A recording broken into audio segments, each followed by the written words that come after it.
Welcome back to another edition of the Talking National League podcast. It's episode 43 on this Easter Sunday. I do hope you've all had a good Easter. And it's not your normal National League podcast tonight. It's a bumper episode, as I'm pleased to be joined by BT Sport's very own Good Luck, Mr. Good Luck, shifting them now, Aaron McLean. Aaron, firstly, how are you doing? I'm very well, thank you. How are you, Luke? Yeah, not too bad myself. Halifax have probably had our best 7 days in the season, obviously getting to the FA Trophy final and then defeating Wrexham, which makes the title race even more interesting. Yeah, I'm sure for you guys that must have been huge. You know, obviously this season not in the shake-up for the playoffs, which I'm sure is disappointing, but at least you're still having, you're still leaving your mark on the title race, which has been brilliant for all of us. Yeah, it were great. It were more because obviously I cover the league as a whole. I think obviously I wanted Halifax to win, but I think in the grand scheme of things, it doesn't do too much for us. We were safe. We felt prior to that game, and obviously we're not going to be in the playoffs at the end of the season. But what it does do is it opens up that title race even more and makes Monday's game ever so more significant. But yeah, about a year ago, you came on the podcast. You made your debut on here, and I asked you at the start of the podcast, was that the most competitive season you'd ever seen last season? You said, yeah, it was. Would this season overrule that? Absolutely. I don't think anyone could have envisaged that two teams would perform so outstandingly as Notts County and Wrexham have this season. Last season, Stockport and Wrexham were magnificent. It was a brilliant season. It went all the way down, down to the end. And for me as a pundit, that's exactly what you want. You want it to stay alive.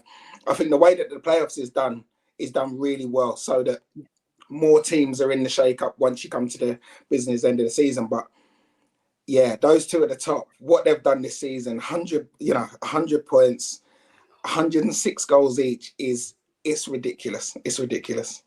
Yeah, it certainly is. And as a neutral who's not really involved with either club, it's quite amazing just to sit back and think, phew, at least we're not involved in that way. It must be so tense for those two clubs. Anyway, before we do go on to talking about tomorrow's game, talking about the playoffs, let's start from the bottom, the current bottom four then.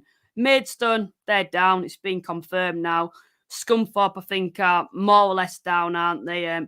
Yet just waiting for confirmation on that, and that should be happening in the upcoming weeks. Yeah. And then, of course, you've got Yeovil and Torquay. Do you see any of those clubs surviving this season?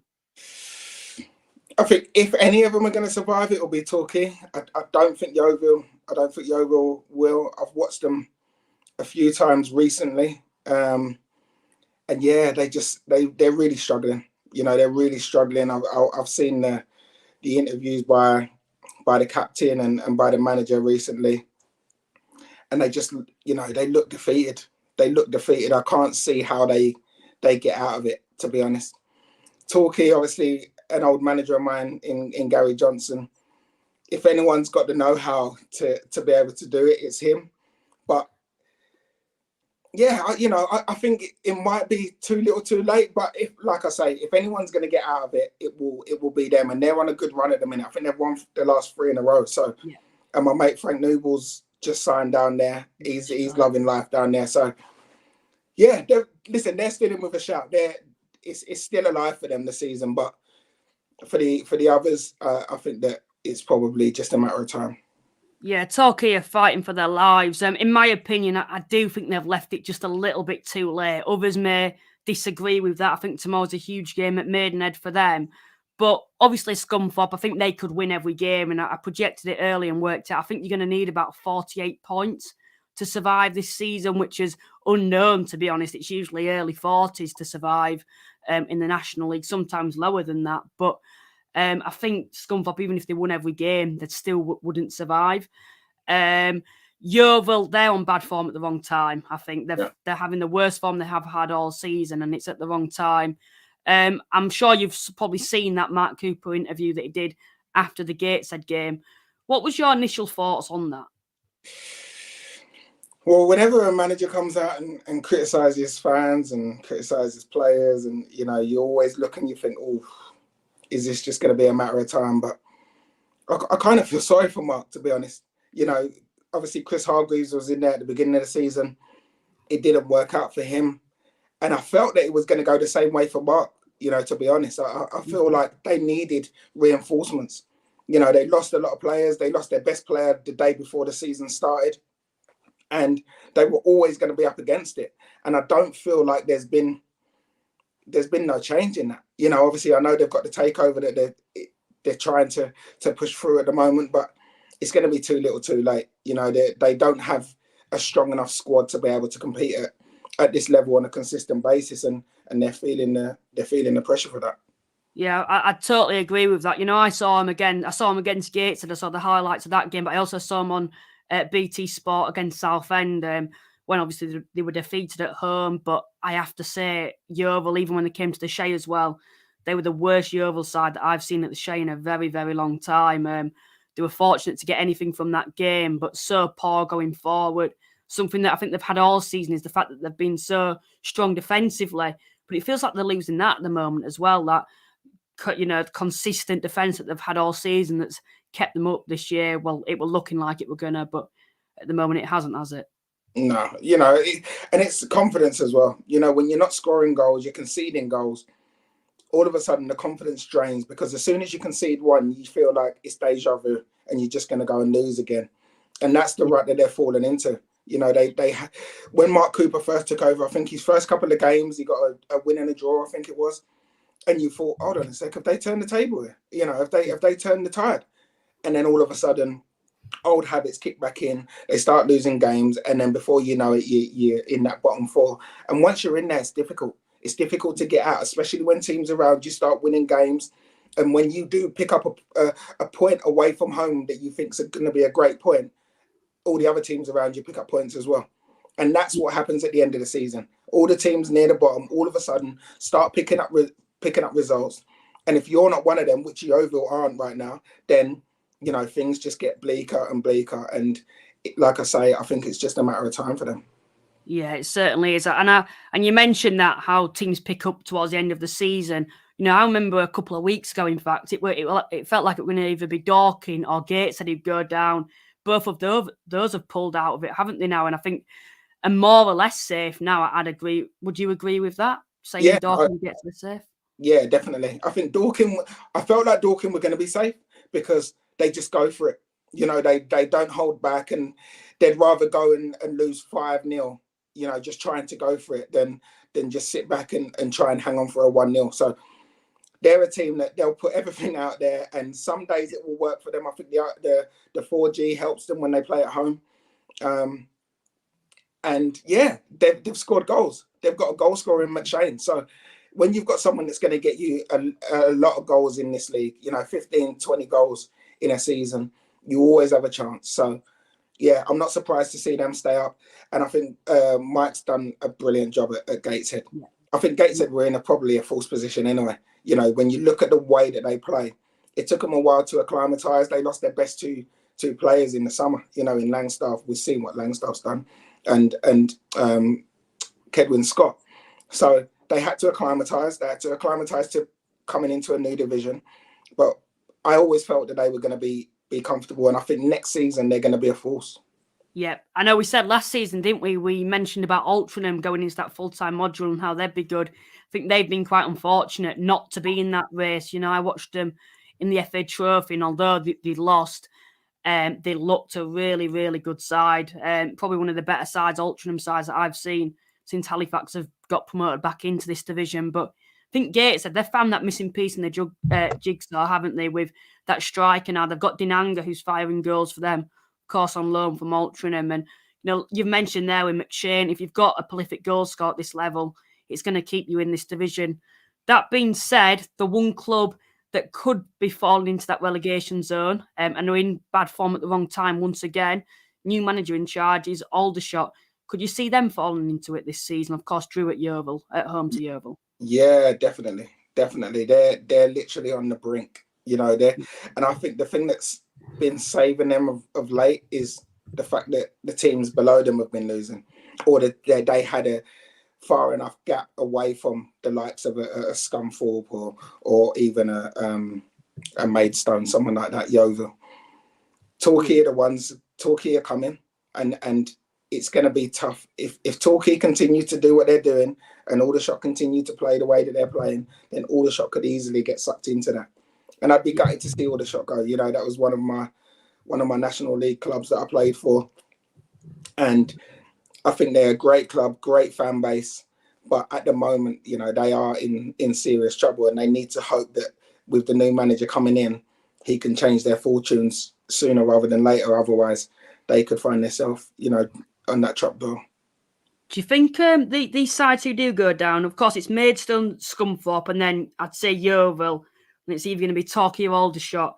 Now, those 4 sides, I think at the start of the season, all 4 of them, maybe Maidstone, you'd say, would have gone down anyway. I don't know. It depends what Maidstone fans would think on that. Yeah. But especially, definitely Scunthorpe, Yeovil, Torquay, and Aldershot would not want to be anywhere near or be expecting to be anywhere near that relegation zone at the start of the season. Do you think them going down, you know, Yeovil, Torquay going to the National League South, they'd surely be some of the biggest clubs in that division. Maidstone would themselves as well. Do you see them bouncing back from this? It's difficult. Honestly, it's difficult because once you go down, you lose your best players, because the players that feel like they are good enough to be playing in the National League, if there's other clubs that feel the same, then they will go. You know, they're not gonna want to go and play in the National League South. And the National League South's not an easy league. You know, Ebbsfleet have almost made it look fairly easy this season, but Ebbsfleet have had to spend a lot of money to be able to do that. You know, it hasn't just come cheap. So it's difficult. It's difficult. If any of those clubs drop out, then I'm not too sure whether or not they bounce straight back. You look at Scunthorpe. I wasn't convinced with Scunthorpe when I covered them at the beginning of the season, to be honest. I think they actually won the game. Yeah, against Yeovil, yeah. I wasn't convinced with the way that they played. I am surprised to see them doing so badly, but again, you know, change of manager mid-season, and a lot of, I think they had an aging squad, and they was coming off of the back of a relegation. So it's always going to be difficult. You always have that hangover. Southend had it last season with that hangover of getting relegated and back-to-back relegations. So it's difficult, but once you drop out of this division, it's not easy to get back. No, it certainly isn't. And I can say that with National League North as well. Some of the clubs in there, you just have to look. Hereford, they're a big club. You know, they're a former Football League side, still in there. Chester, although they may come back up this season, you know, they're still in the National League North. You've got Kidderminster as well. You know, we have to look back at the likes of Stockport, how long they win that division. You'd be well aware of that. You know, a Scunthorpe going down, you know, under, the ownership sorted now, it seems, on the outside anyway. You know, they're going to struggle to rebuild from this, because those stronger players, like you've mentioned, will be leaving to National League sides and Football League sides potentially. We'll have a look at what the chat has been saying then. The first comment that comes in today says, Wrexham get battered everywhere they go. Well, they did at Halifax, but maybe not everywhere. Someone says, congrats to Halifax. Where would... Oh, don't say that word. Be without surprise. As a US Wrexham fan, I'm proud of the drama, media, and money that Wrexham bring to all non-league clubs. Haters include Go Red Dragon. Yeah, cheers for tuning in once again. Ian, who's a NOTTS fan. David, yeah, he knows. Ian knows. And then a Chesterfield fan said, in a fair world, Wrexham and NOTTS should just go up now. But when is football fair? For now, second place joins the other 5 teams in the playoff lottery. Anything can happen. Yeah, me and Aaron will be both aware of that with Grimsby last season. When we were both talking about that, weren't we? And remember you saying we'll just both look stupid because it'll be someone like a Grimsby or a Notts County who we hadn't even talked about will get promoted. And guess what happened? Grimsby got promoted. Ian said, Luke, thank you to the Shaman. What drama we have tomorrow now. 2 top teams with different strengths, weaknesses and playing styles. Can't wait. Yeah, Ian, let us know if you are going to that game. And then a Gateshead fan said, hello, Mr. Walsh and Aaron. Keep up the brilliant work at BT Sport, mate. Love you watching on the Vanarama National League Highlights show when Gateshead win. And then Aaron's coming gutted. Halifax showed up and beat Wrexham. Something proper. It's not over. And I cannot yet rest on the laurels. Ian also said, When I predict Luke will be one of your co-commentators soon. Yeah, let's hope so. And then I agree with him. Yeah, cheers for that. And then Callum's coming in and say, I'd love to say Chesterfield will go up, but Jesus Christ, I can't see it at the moment. Yeah, just too inconsistent. We'll talk about them very soon, but would you agree with that, Aaron, or do you think that, because I do look at their squad and I look at the players that have come in recent weeks with Dallas, McCallum, Colclough, and I think now they've found those players that they've needed all season. Losing Tishamanga, who wasn't on the greatest of form anyway, he's gone to Peterborough. But I thought when they came up against Halifax, I thought they were a very, very good side and could be the side that causes a WREXHAM or NOTTS some problems in the playoffs if one of those doesn't win the league. Would you agree with that, or do you think that it's just inconsistency and they could be in the National League next season? I don't know. What's your opinions on that? Well, I think they are definitely inconsistent. You definitely don't know which Chesterfield you're going to get on the day. I think everyone can see that.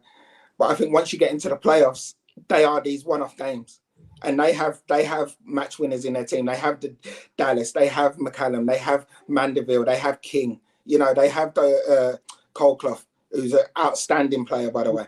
So on their day, Armando Dobra, you know, who's been one of the best players in the division, you know, is one of the best players in the division.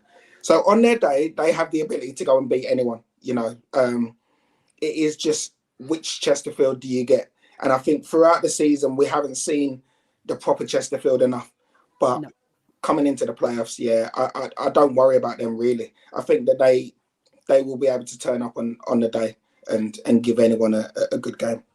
I made a call the other week that if it's either NOTTS or WREXHAM don't get promoted, the side that I feel will be Chesterfield, purely on the base from what I've seen them in recent weeks. That sort of backfired with the result on Friday against York when they lost that. But honestly, I think they'll step it up against the better teams. You know, you'll see that where they'll be more consistent against the better teams. And that's what I'd probably be expecting from them in the playoffs. Ali said, evening all, up the Woking. Look forward to NOTTS away Saturday. Yeah, that'll be a big game. And I think we have to give them a bit of credit as well for what they've done this season too. Dale said the best home record against the best away record is going to be some game. Yeah, it certainly is. And then says, Luke Wrexham fan from Australia, I told you, if you remember, I told you, either Halifax would be more dangerous than NOTTS game-wise. Yeah, I do remember you saying that.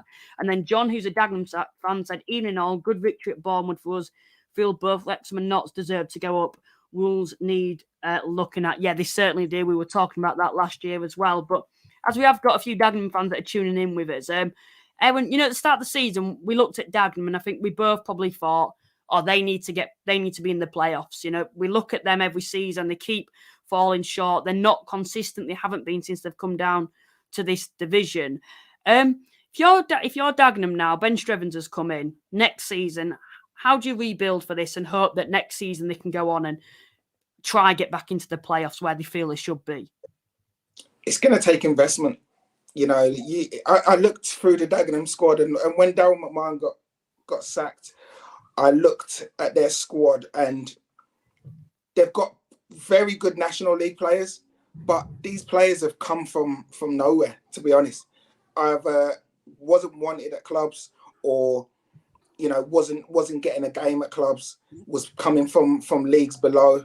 And all of a sudden, Dal, as a very good coach, was able to bring all those players together, improve them, and turn them into the players that they are now.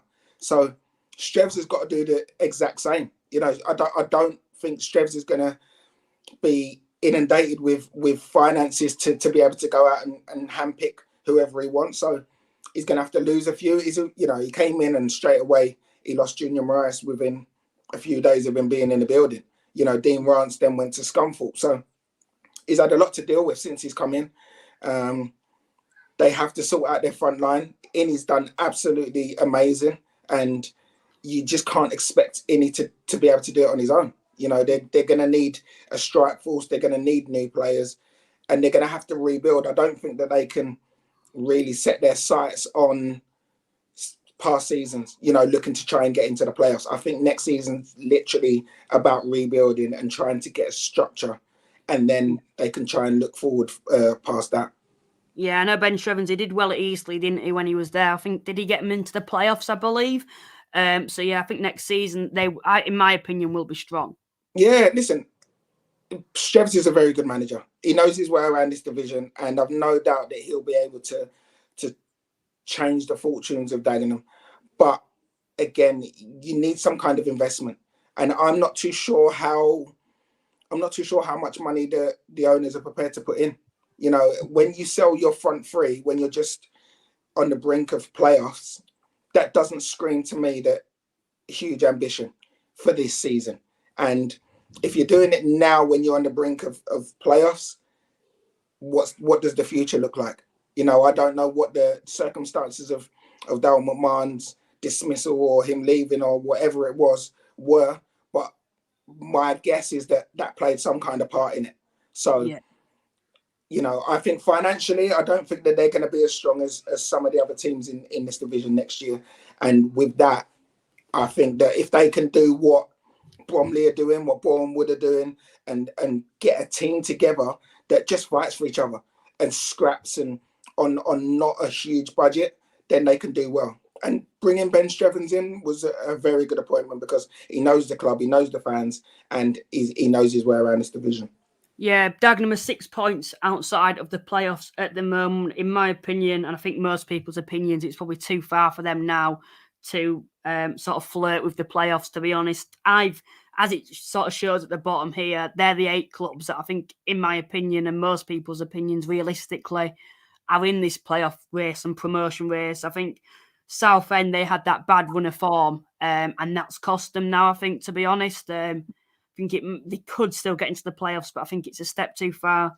And then you're looking at your Dagenhams and your Solihuls, who I just don't think are consistent enough throughout the season. On the day, yeah, they can be, but they're not consistent enough throughout the season to get into these playoffs. Yeah, I agree. I think that the only team that I think could potentially get in there now would be your Bromley. You know, I think Bromley are a very good outfit. They're a team that, you know, they'll go on a really good run and then they'll hit a dodgy patch. And then you think, oh no, they're going to be out of it. And then they come back and they've got goal scorers within their team, which always helps. You know, I think any team that's going to be successful, you have to have one or two top goal scorers, you know, who are going to get you 15, 20 goals in a season. And Bromley have got that, especially in Cheeky. You know, Cheeky's done it season in, season out. So if they can get their main men firing from now to the end of the season, then they've got every chance of sneaking in there. But the likes of Eastleigh, consistent. You know, they don't lose too many games. They don't really go on bad runs. You know, they might lose a game and draw a game, but then they'll bounce back with a win. So they've been fairly consistent throughout the season. Barnet, I think, are comfortable in there. And Boreham Wood defensively is so strong that I think that they'll be able to withstand any threat from the others. Yeah, someone's also mentioned Stuart Maynard's Wealdstone. Now, I'd like you just to give your opinions on them and how well they've done this season, because although they haven't broken into the playoffs, which some may be a little disappointed with, they've still significantly overachieved, I think, this season, especially considering that they're part-time as well. What's your opinions on Wealdstone and Stuart Maynard and how they set up as a club? I think they've done outstanding. You know, I think Stuart Maynard's a very, very good manager. The style of football that they play is brilliant to see. And you like you say, you have to remember that these are part-time. You know, the minutes on the training field are probably half of what the rest of the league are having, or at least the majority of the league. So for them to be able to even be in that top half of the table, let alone, you know, for most of the season flirting with the playoffs is an outstanding achievement for them. And I think Stuart Maynard's a manager that I would be surprised if there's not quite a few league clubs looking at him, because his style of football is, you know, it's an attractive style of football, and with more resources and more finances, he'd be able to go and build a team that plays the way he wants to play and be successful for sure. Yeah, I know Stuart Maynard did an interview with me, and he was saying actually on that if we don't get into the play, and this was a couple of weeks ago, I think they were 8th at the time. If we don't get into the playoffs this season, we'll keep the squad together and go again next season. The players that we'll lose, we'll just bring in players equally as good, and that's the way that I think you have to work at this level. You know, we looked at Halifax last season and the previous seasons. Yes, they've had a bit of a disappointing campaign, but overall, the last couple of seasons, what they've done is they've lost their best players and then they've just replaced them with equally good up-and-coming talent. Yeah, I think that's the way you have to do it. You have to have your structure and your way of playing, and then everything else comes around it. You know, as long as you've got your structure, you can then put the players in. And it's a different level, but I look at Chelsea. Chelsea just look like they're just buying loads of players with absolutely no structure. That's why every time they go out and play, it just falls apart because there's nothing holding them together. Stuart Maynard, that's what he's done with his team. They all know how they're supposed to play. He's got his philosophy, and any player that he brings in has to stick to that philosophy and buy into it. And that's why they've done so well, you know, especially being a part-time outfit. So FA Trophy then, we saw Halifax v Altrincham and we saw Gateshead v Barnet. Two very, very entertaining games. I was fortunate enough to be in that away end for the Altrincham v Halifax game. Some of the greatest limbs I've probably ever seen. And we're still talking about it today because it was just such a great day from my perspective. We'll talk a bit about the Gateshead Barnet game. But firstly, that game, it seems since we scored that last-minute winner, equaliser, and then won on penalties, it's given this team a massive boost, a boost that I think it's given a connection between the fans and the players that's been lacking all season because of how we won in those circumstances. And then, obviously, to play Wrexham, defeat them, Halifax are probably on a high and are probably in the best form, hypothetically, that they've been throughout the season. Would you agree with that? And what would your opinions be on them at Wembley? Well, yeah, I totally agree with what you're saying. Listen, to get to a final is huge.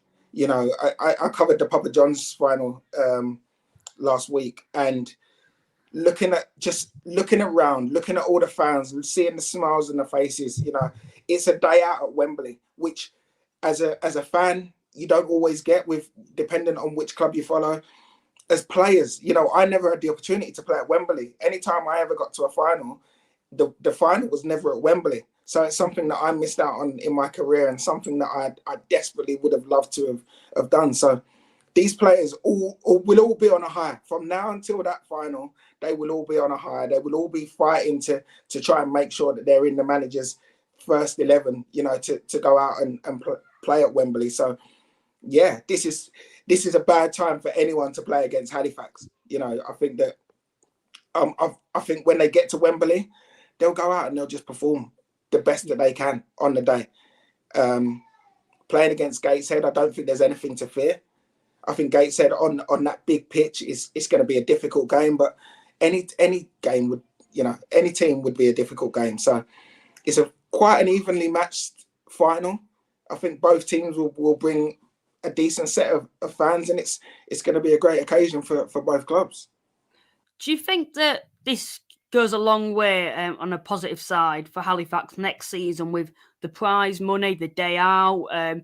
Of course, we all know Halifax have underachieved this season. Maybe as Halifax fans, we expect too much from the players and the club, considering our history. I don't know. That's a question for another day and for fans who don't support Halifax. But do you think this goes a long way for Halifax next season to regain that high-flying position, the old Halifax who were playing attractive football, the giant underdog in the division? Do you think that goes a long way to regain that for next season? Yeah, listen, I look at Halifax and I think you have to take into consideration you had a change of manager. You know, you lost Billy Waters. Warburton was injured, you know, for large parts of the season. Spencer's been injured. You're taking out the best of the team, and plus you lost a lot of players in the summer. So I don't think anyone was expecting Halifax to all of a sudden still be able to compete at the same level that it was last season. But getting to the trophy final is huge. You know, I don't think you can underestimate it. I'm glad that teams like Halifax and Gateshead and the others took it seriously, because I look at some of those teams that are, you know, maybe nearer the top of the league, and they didn't take it seriously, and now they're out of the trophy. And are they going to get anything at the end of the season? Probably not. They could have potentially had a day at Wembley. You know, when I went and did the trophy draw for, I think, the quarterfinals, I think there was only 3 teams in the top half of the National League, and about 11, you know, I can't remember, but the majority of the teams that were still in the draw were in the bottom half of the table, including Maidstone. Yeah. So it just shows that those teams that near the top didn't take it seriously. Now, it was only actually Barnet who were in the top 7, I think, in that quarterfinal. Which is insane. Which to me is insane. And I refer back to the Papa John's trophy in Plymouth, who were top of the division, top of League One. Bolton, who I think were 4th or 5th in League One, both got to the Papa John's finals because they took it seriously. And Bolton went on and lifted the trophy. I think that will probably have a positive effect on their season now, and they'll go into the playoffs on a high because they've already lifted the trophy. They've already tasted Wembley and potentially could go on and get promotion. So I think every team should take these competitions really seriously because it can help your season. If you're going through a bad patch in the league, it gives you a breakaway. You go and win a game, and then all of a sudden you can ride that wave of confidence. So, you know, I'm really glad to see Halifax did that, and you know, I think that they can have a good end to the season now. Yeah, return to Wembley after 7 years for the Shaman, so that's great as a Halifax fan. I didn't manage to get to that game 7 years ago, so I'm happy to see it mass side at Wembley for the first time in May. So yeah, that should be a good day out as a Halifax fan. Honestly, I don't think I'd really care if we win it or not now. It's just getting to Wembley that's oh, you great. would. So, yeah, as soon as kickoff happens, though, I'll want Halifax to win. But based off the top 7, then let's move on to those clubs. So they're all there, the top 7, and then there's 8th who are, I believe it's Bromley at the moment. Yeah. You mentioned Michael Cheek. There's also Adam Marriott, but I don't think it's just on the fence side that Bromley is so strong. It's also defensively as well, which they've had, I think, for a very long time now. Suwon, he's a man mountain, to be honest, in this division. Youngsters as well, like Forster as well, a player that I really like for them at wing back. I want just to ask you, what would your top 7 predictions be? I know I'm putting you on the spot there, but what at this moment in time, who would you be saying would come 7th, 6th, and 5th at the moment? Oh, you are putting me on the spot.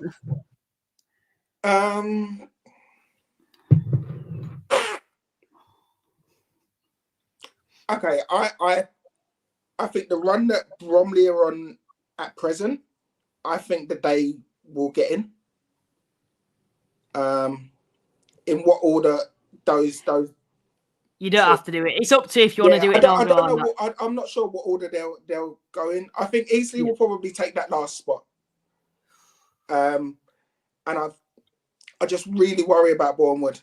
I really worry about them. I don't think they score enough goals. And I think if you're not scoring enough goals, yes, defensively they're good, but I don't think they score enough goals. And I think that could potentially be their weakness. I predicted them 8th at the start of the season. And that's, like you've mentioned, that could be where they do finish. And I say this all the time, in my opinion, you need a really good goal scorer in this division to be in those playoffs. Maybe the exception sometimes, if you're very well organised, which Bournemouth are. You know, Luke Garrard, probably, and you'll agree with me on this, is one of the most highly rated managers in this division. So consistent with Bournemouth every single season. I'd probably be saying Eastleigh would finish 8th for me, purely based off their away form, because obviously at home it's a fortress at the moment, Eastleigh. I think they're up there competing with the likes of your Wrexhams and your NOTTS for home form. But away from home, they're so inconsistent. I think this is it. Their home form's 3rd in the league, might be 4th now. And their away forms, it's like 16th. And that difference with Eastleigh, with a few more away games to go as well, might come down to hurt them at the end of the season. And I think Bromley, like you've mentioned on the form that they're on now, they're 2 prolific goal scorers, well organised. I think they'll make it in. And I think Bournemouth, you know what to expect. So consistent. I do say that they lost to Dagenham, but so consistent. I think they can give anyone a good game on the day. I think that Wrexham-Bournemouth game could be a bit of a banana skin for Wrexham too. So I think Bournemouth, they'll get in the playoffs. yeah, like I mentioned, Bromley as well. Over 80 people watching at the moment, so please remember to like and subscribe if you are new to the podcast. We'll come back to the live chat very, very soon. I want to move on to the next step then of the playoff race at the moment. Of course, we've got Woking, Barnet and Chesterfield all going for that third spot. I think it's more Woking and Chesterfield. Barnet, I think it's a bit awkward for them because they know realistically they're going to be in the playoffs at the end of the season. They lost in the FA Trophy, which I think was a big blow for them. But I think it's too far out their reach to get third now. So how do they plan for the playoffs at this point now? I think it's now just trying to find form. I think any team that goes into the playoffs with form has a great chance. You know, we saw it with Grimsby last season, that they finished the season strongly and then went on and got promotion. I think that's what Dean Brennan will be trying to get into his players, because again, on their day, they have the ability to go and beat anyone. Kabamba's been outstanding. You know, his goal return, I don't think anyone could have predicted that. You know, de Havilland, very good player. It just Kanu, definitely better than this league. So they've got winners in their team. They've got match winners in their team. It's just making sure that they can stay consistent from now till the end of the season, so that when they do get to the playoffs, they can go in there with, you know, having picked up a head of steam, as opposed to, you know, just seeing out the season, finishing in the playoffs, and then trying to regain their form, you know, in those games. Yeah, they certainly are a form team. I think, you know, they've had good patches of form where it looked, you know, they're going on extremely good unbeaten runs. I think they went from November all the way to something like March, I think, I think it was February. I know it was when they lost to Notts County away without being unbeaten. I know it was Southend at home they lost, and then they lost the first game, and it was away to Notts County. And then ever since then, they've been a little shaky, and then losing in the FA Trophy, I think, was a big blow for them. But like you mentioned, you can't underestimate Gateshead. I think they are in a false position. They're just another side that are slightly inconsistent themselves too. So yeah, they're going to be interesting. I think they do need to be in form, like you've mentioned, when we do get to the playoffs. So yeah, I think a good end to the season for them would do them wonders. And then moving on to third and fourth at the moment. We had a similar situation last season with Halifax and Solihull. And I think at the time, Solihull had slightly more resources, you know, financially more backed, more strength in depth. I think Halifax were the better team, but Solihull had more strength in depth and won the better form at the time. Feels like we're in a similar situation with Woking and Chesterfield. Woking are the side that have been consistent throughout the season very well. They've been a little bit shaky recently, obviously scraped through Dorking. And then you've got Chesterfield, who are right on their backs at the moment. But they've got the resources. Although they're inconsistent, they've got the resources. Who do you think is going to get third then? I think Woking are going to get third. I think they're just so... What I like about them is they're just so strong physically. You know, they overpower teams. I think that no one was expecting them to be in this position, but they're relishing it. You know, I don't think it's overawing them at all. I don't feel like there's no pressure on Woking whatsoever. If they finish third or if they finish fourth, it really makes a difference in terms of the games that you play. But, you know, I don't think anyone will look at them and say, oh, all of a sudden you've blown it, because no one's expecting them to be there anyway. But the manager's gone in there and he's done a magnificent job. You know, and I think the signing of Reece Brown was a masterstroke, because he came in and just hit the ground running, and he's continued to score goals. They've continued to look a threat, and they've got some very, very good players. Unfortunately, losing Jermaine Anderson was a big blow for them, because he's excellent. Again, he's a player that with Football League quality and Football League experience, so that would have helped them. But yeah, I think they've got more than enough to secure that third spot. Lopata as well, who came in.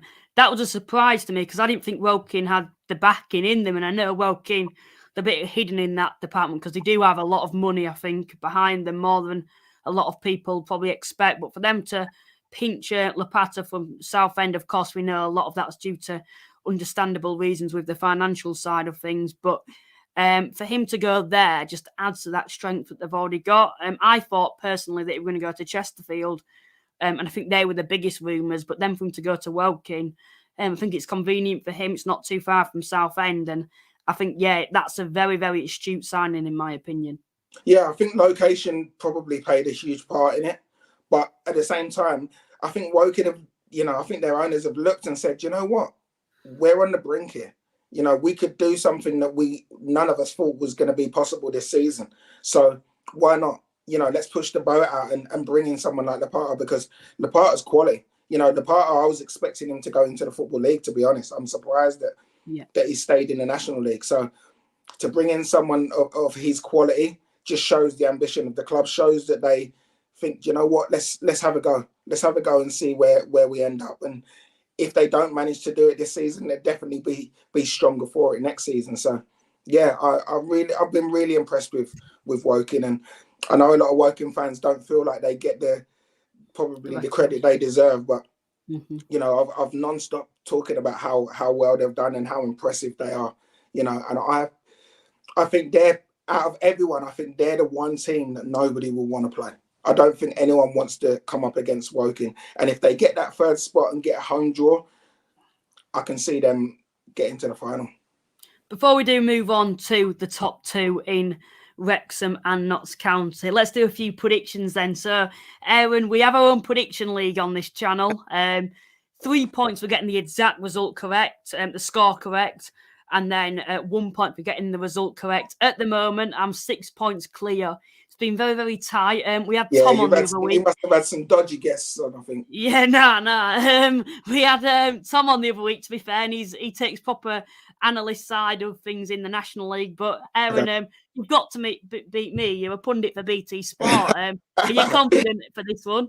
Yeah, I'm confident. I'll beat you. Fair enough, right then. So I'll just get it up on my phone. We'll do the predictions then. I've got them here. Of course, you're on the spot where I've been able to proper research my predictions. So I'll give you that one if you do lose to me, but I'm not expecting you to. First game then. Let's start with Altrincham versus Gateshead. Two informed sides, I think. Two sides that I highly rate. What's your prediction? It's a good one. That is a good one. It's a tough start. I'm going to go with Gateshead 2-1. I went 1-1. That's my prediction between the two sides. Just saying, when it is a tough start, it just gets tougher and tougher, Aaron. We've got Bromley versus Boreham Wood coming up next. What's your prediction for that one? I'm going to go 2-0 Bromley. I went 0-0 for that one. And then we've got Dagenham versus Chesterfield for that one. What's your prediction? I'm going to go Chesterfield 3-1. I went Chesterfield 2-1. Then we've got Eastleigh versus Aldershot. 2-0 Eastleigh. I'll agree with you on that one. And then we had Maidenhead versus Torquay. Maidenhead are a difficult team at home. I'm going to go 1-1. I'll agree with you again on that one. And then we've got Maidstone versus Barnet.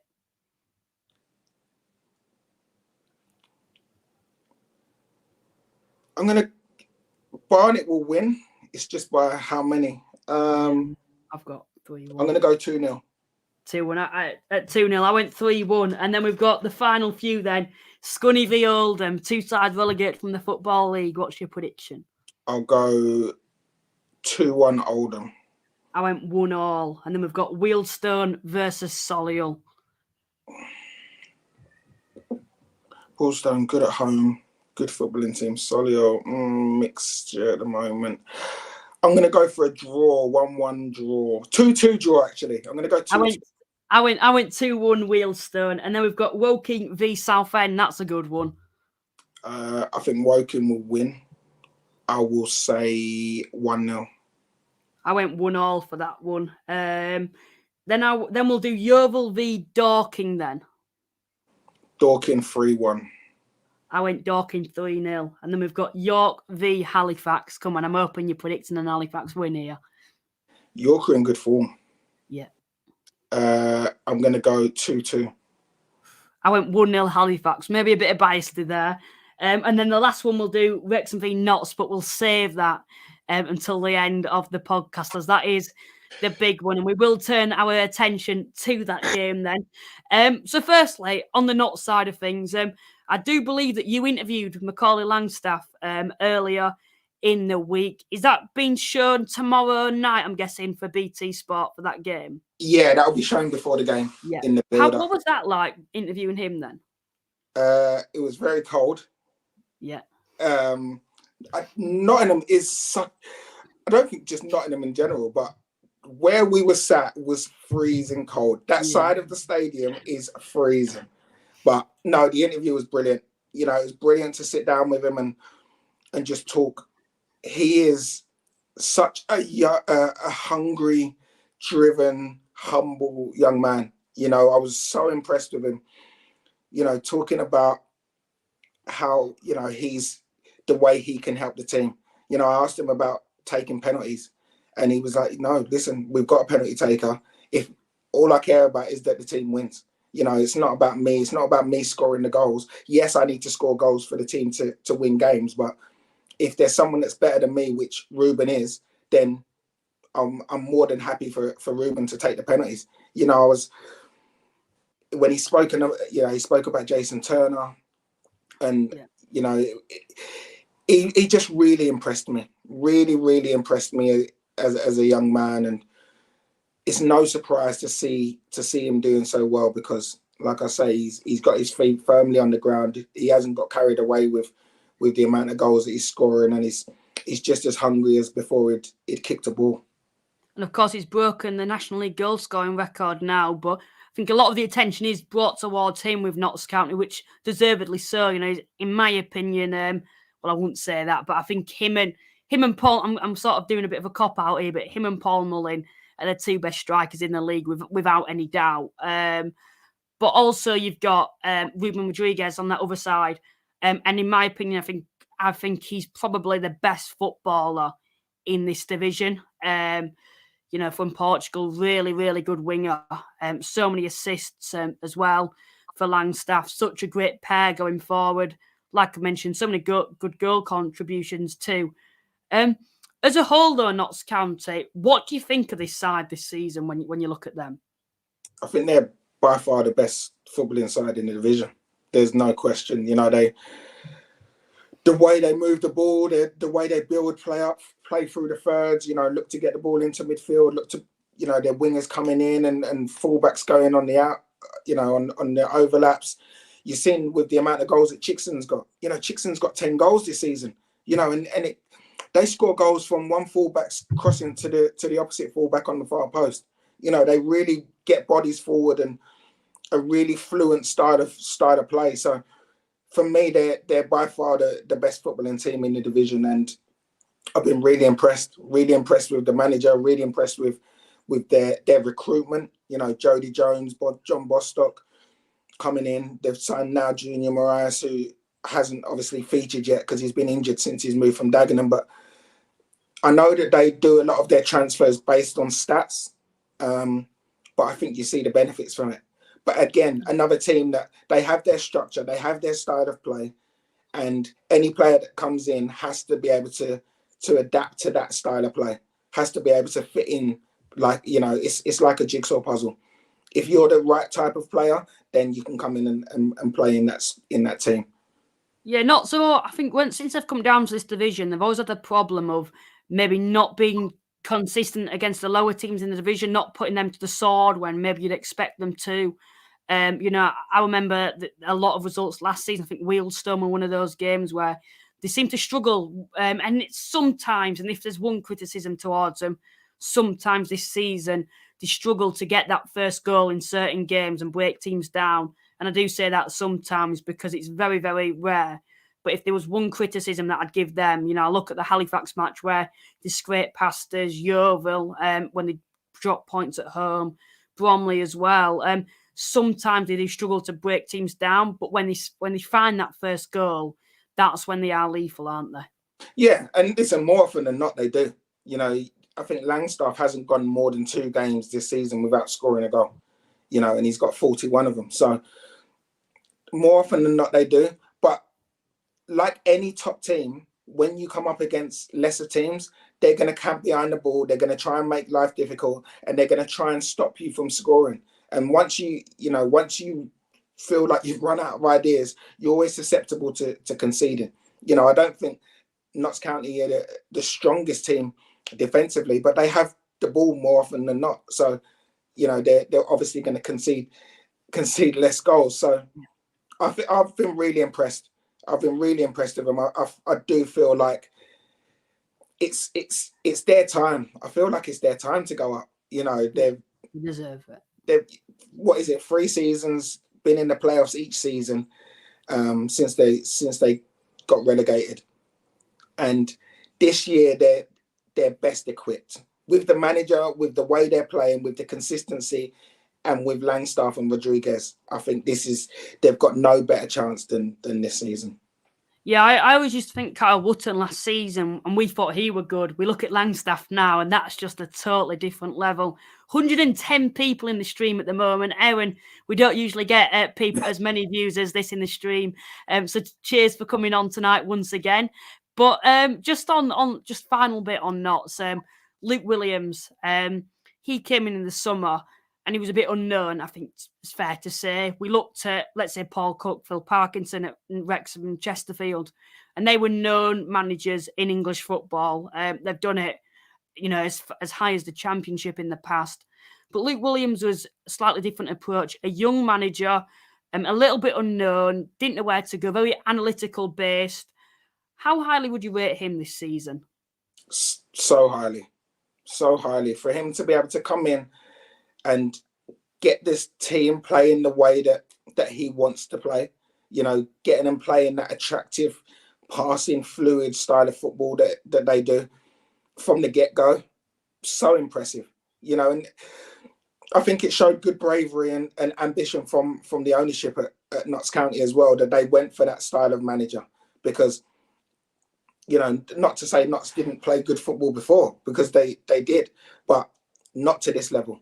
Not to the level that Luke Williams is playing. And yes, he was a little bit unknown. I think a lot of people had to look up, where had he been and who had he managed before. But bringing in a young manager with fresh ideas sometimes pays dividends, and it's definitely paying dividends for Notts County. Whether they get promoted this season or not, Notts County will definitely be in a much better position moving forward under the helm of Luke Williams, because he is a manager that is destined to manage at a much higher level.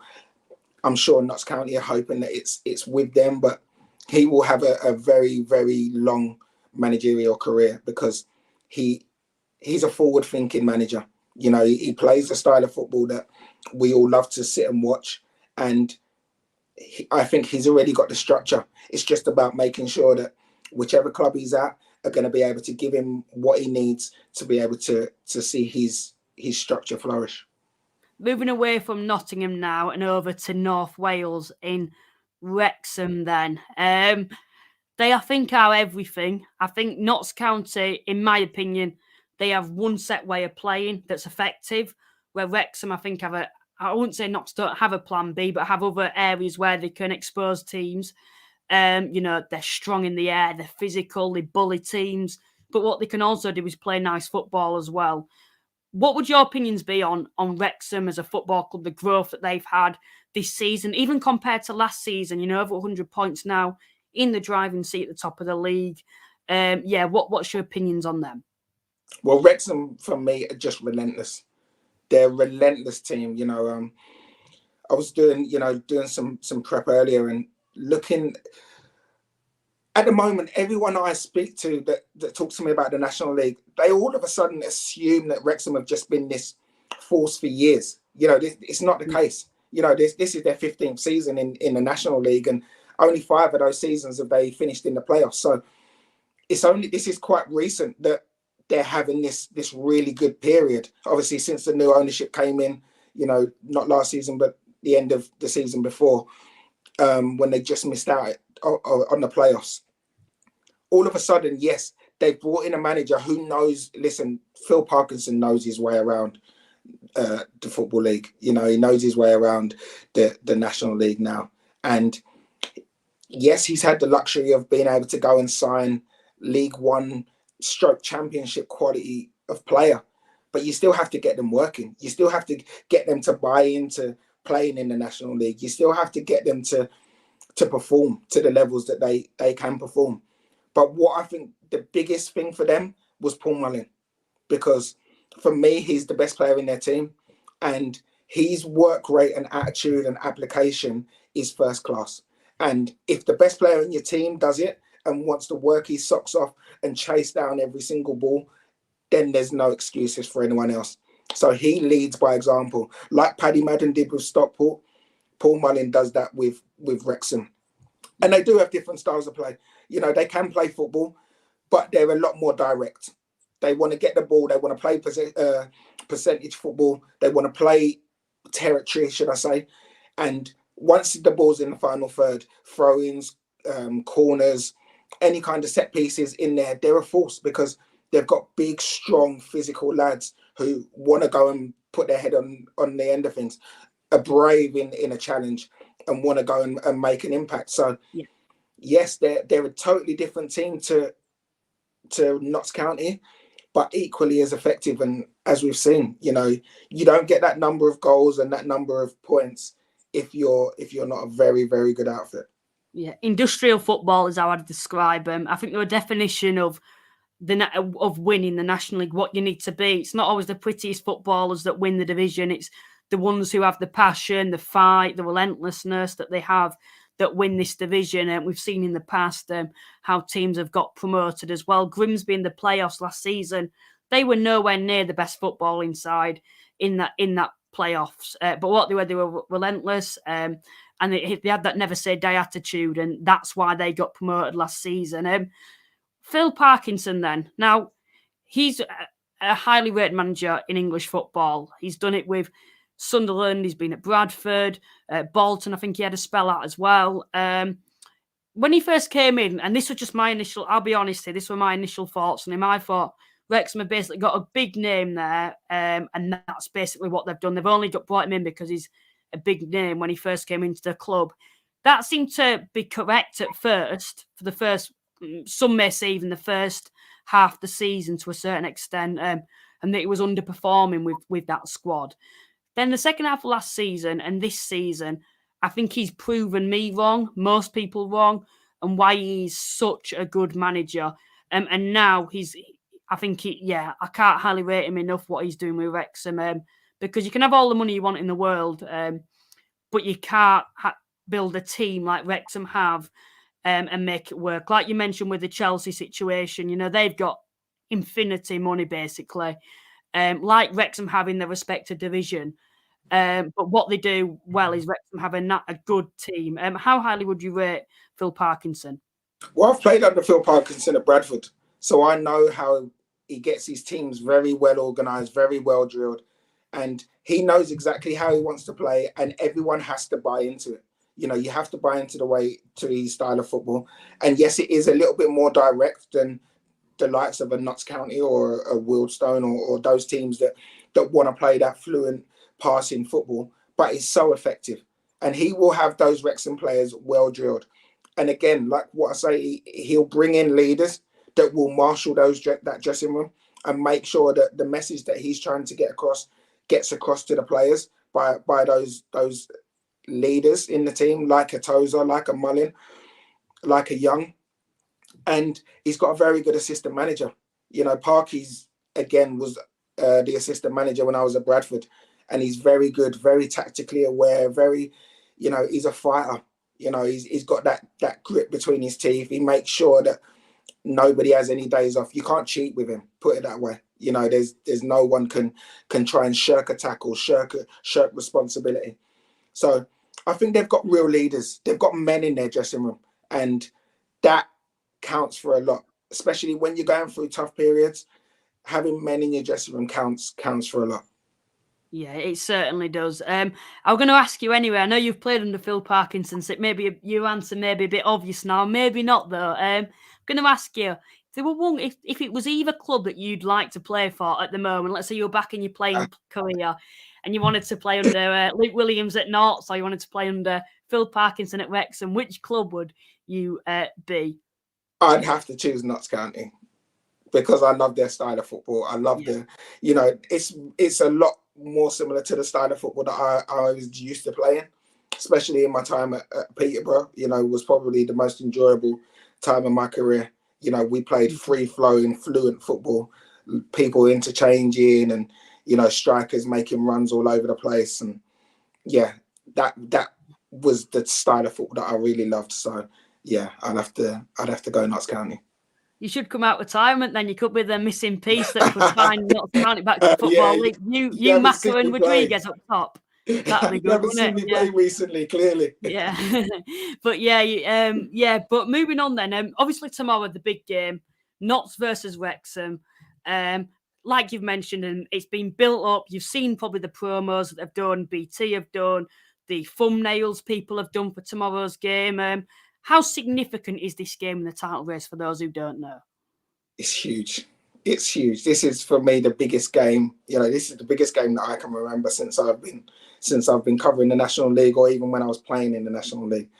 I don't remember a game of this magnitude with two absolute giants in the division going head to head.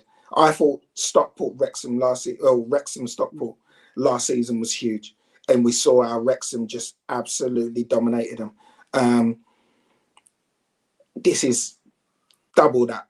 So I'm expecting an absolute blockbuster. I hope the game doesn't disappoint because of the styles are totally, totally different. I don't think it will, but I think it's going to be, I think what it can guarantee us, and I hope I don't jinx it, but I think it's going to guarantee us goals, and it's going to guarantee us some real good action tomorrow.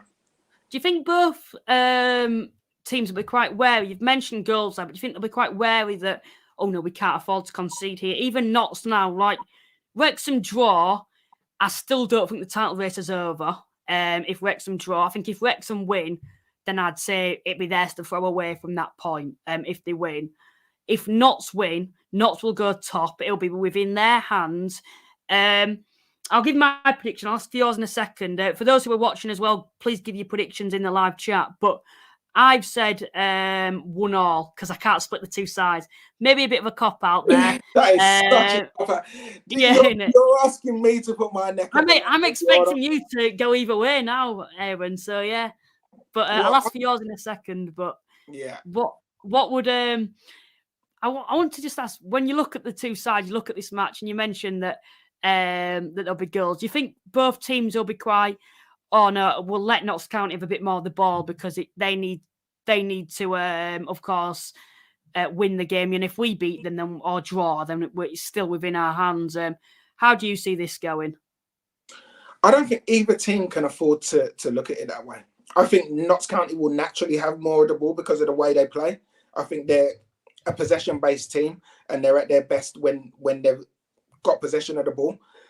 I think that Wrexham are going to look to get in Notts County's face, look to disrupt their rhythm and try and knock them out of their stride.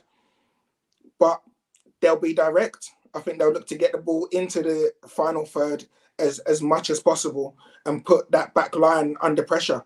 Make sure that those wing backs can't bomb forward and cause problems down the other end. So I think it's going to be a thrilling game. It's going to be whichever team handles the pressure the best should win on the day.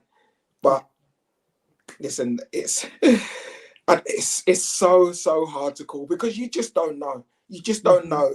Under these circumstances, a lot of these players won't have played in a game of this magnitude, even if they've played at a higher level.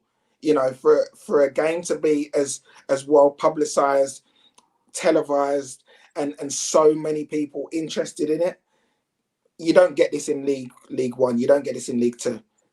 Mm-hmm. So this is huge for so many different reasons.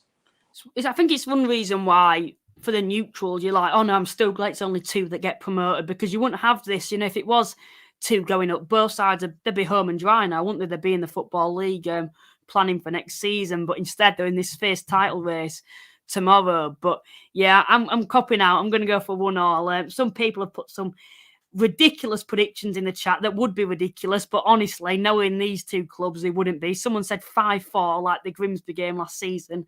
Aaron, I think it's time. What's your prediction for this game? It's so tough. Do you know what? It changes all the time. It actually, in my mind, what I think one day, the next day, I have thoughts and then I change my mind. What I know is since Notts County have been back in the National League, they haven't lost at the racecourse. They've won 4 out of the last 6.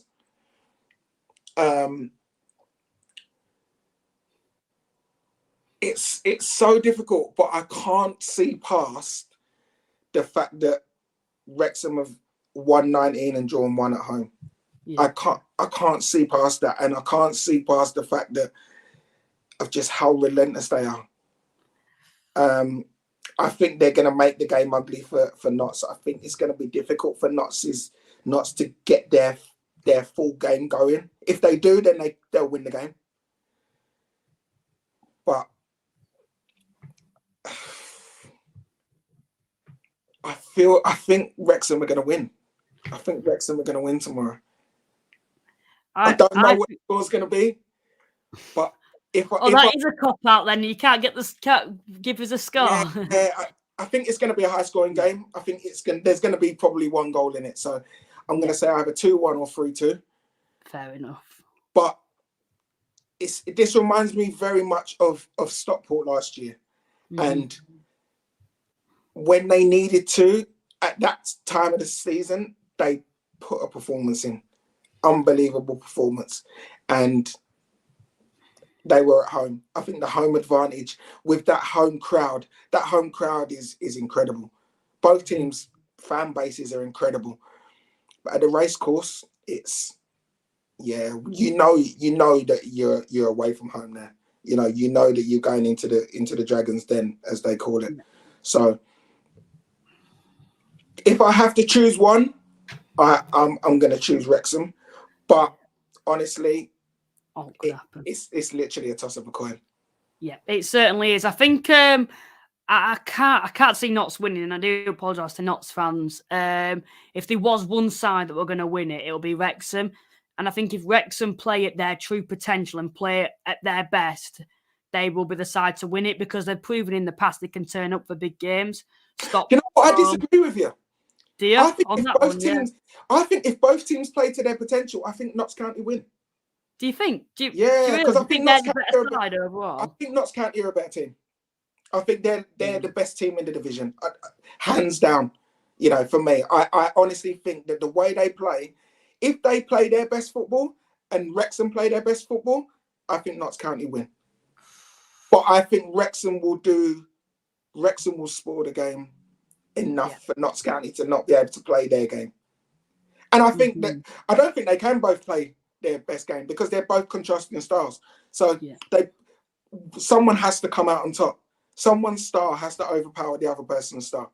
But if Notts County get the first goal, which with Langstaff is quite a possibility, and then all of a sudden Wrexham have to come out, they could be in trouble. Oh, I still think, honestly, obviously, I think Notts are the better footballing side. But what I will say is, like you've mentioned, Wrexham will make it an ugly game. I think that's what's going to happen, and I think the better ugly side is Wrexham. So I think if it's in the air all the time, as Wrexham like to do, them being the home side has a massive effect on it. I think I'm going to go for a draw, as I'm copping out. But if it was a side to win, I'd be going Wrexham. Just want to ask you then, we'll look at people's predictions before we bring this to a close. But do you think both sides are going to get promoted this season? And that is a difficult one. Do you think in the playoffs you'd think, oh, they're good enough to go up? Because Wrexham fans seem to think they're cursed in the playoffs. And Notts County, I think, are also a little inconsistent in the playoffs as well in the past. Would you expect both sides to be able to get through the playoffs if they didn't get promoted? I think Notts County are probably better equipped to go up through the playoffs than Wrexham. I disagree with you on that one. I'd go Wrexham in the playoffs, I think. I look at Wrexham this season, and it's because of just everything surrounding them.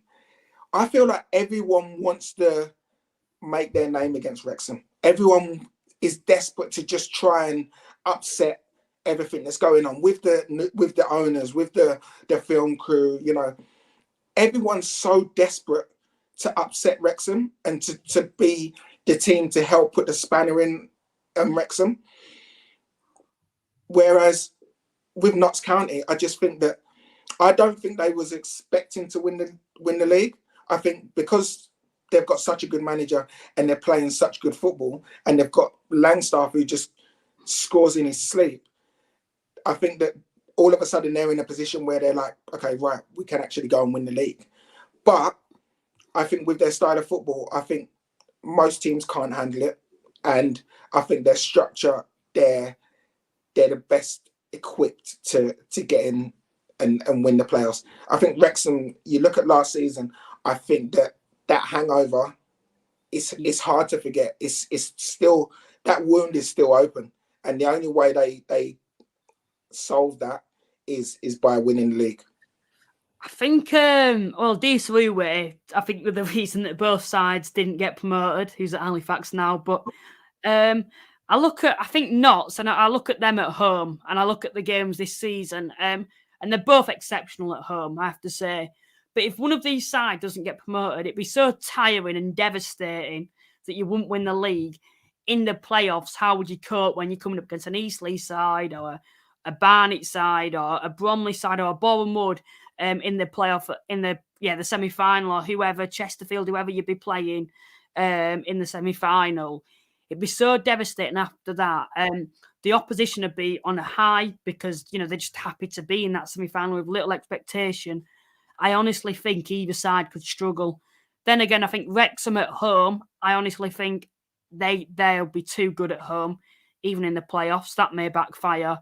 And Notts have proven in this season that they can lose at home. You know, we saw Dagenham, they lost to at home.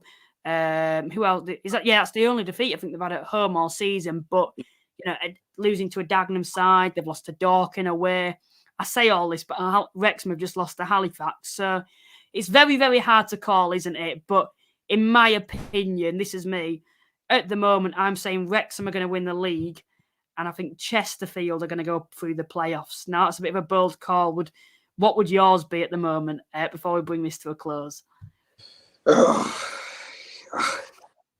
you just put me on the spot. Who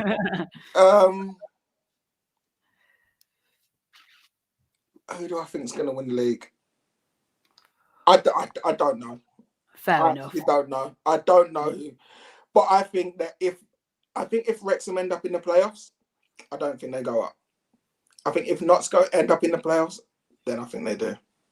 Fair enough. We'll come back at the end of the season and I'll message you on that. But Aaron, it's been brilliant to speak to you tonight. It's been great to get an insight from your perspective on the league tile, everything to do with the National League. So thank you once again for joining me, and hopefully we can do this once again in about 12 months' time when it must be 120 odd points between them next season, whoever it is. Nice one, Luke. Brilliant. Thanks for having me on, mate. Brilliant. Thank you. Cheers, everyone that's tuned in, and I will see you on Thursday evening. Bye for now. Bye. See you.